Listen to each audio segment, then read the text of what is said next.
Hello everyone, and welcome back to the channel, and a week and a half late review of Fuel for the Fire, episode 3/4/whatever you want to call it, of Star Wars Resistance Season 1. To be completely honest, so far, this is actually my least favorite episode. I know, least favorite out of 3, practically, episodes isn't too much to sneeze at. I would say that the first episode, The Recruit, was a solid 8 out of 10, and then the subsequent episode, The Triple Dark, would have been more of a 7 out of 10, and Fuel for the Fire is more of a 6 out of 10 for me. Honestly, this is the one point in the show where Kaz actually got a little bit annoying for me.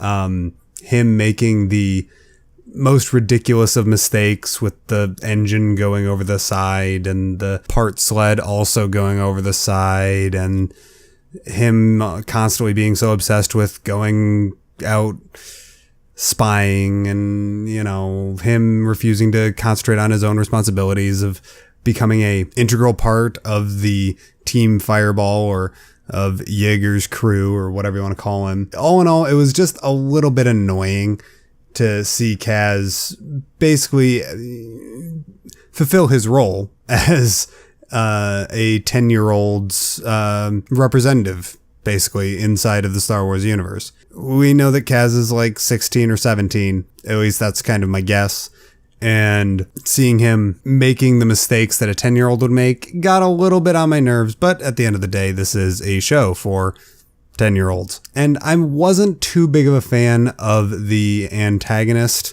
in this episode, Draco Malfoy. I know he was voiced by Elijah Wood, and if I'm being honest, I don't even remember his name. But basically, Draco Malfoy spends most of the episode convincing Kaz to be friends with him, just so that then Kaz will let him into Yeager's garage so then he can steal some Corellian hyperfuel and then be an idiot with it. Now, I do really appreciate the connection to Solo, what with the hyperfuel, and I definitely, after seeing Solo, went, oh, no, don't do that, when he was pouring, you know, the entire contents of a container into his racer.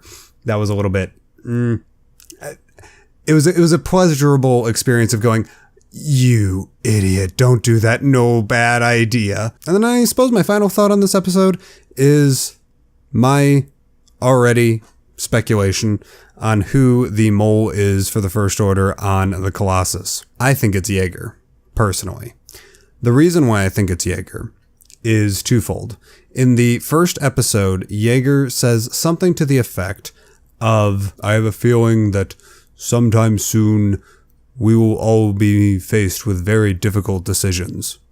And then we even get a family photo of Yeager, his apparent wife and child, on what is possibly their home, being Batuu, or Black Spire Outpost, as seen in Thrawn Alliances, as will be at Galaxy's Edge theme parks, and is right on the edge of the unknown regions. He is already faced with this conflict of being endeared towards Kaz, feeling endearing feelings towards Kaz because he wants to take care of this very energetic kid that might even remind him a little bit of himself when he was that age.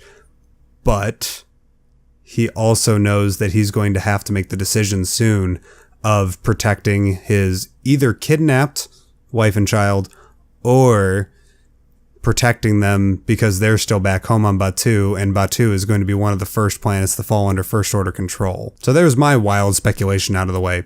Either way, what did you guys think of this episode? Let me know in the comments down below. I'm going to go ahead and record my review of the next episode. Thank you guys as always, and as always, may the Force be with you guys. Take care.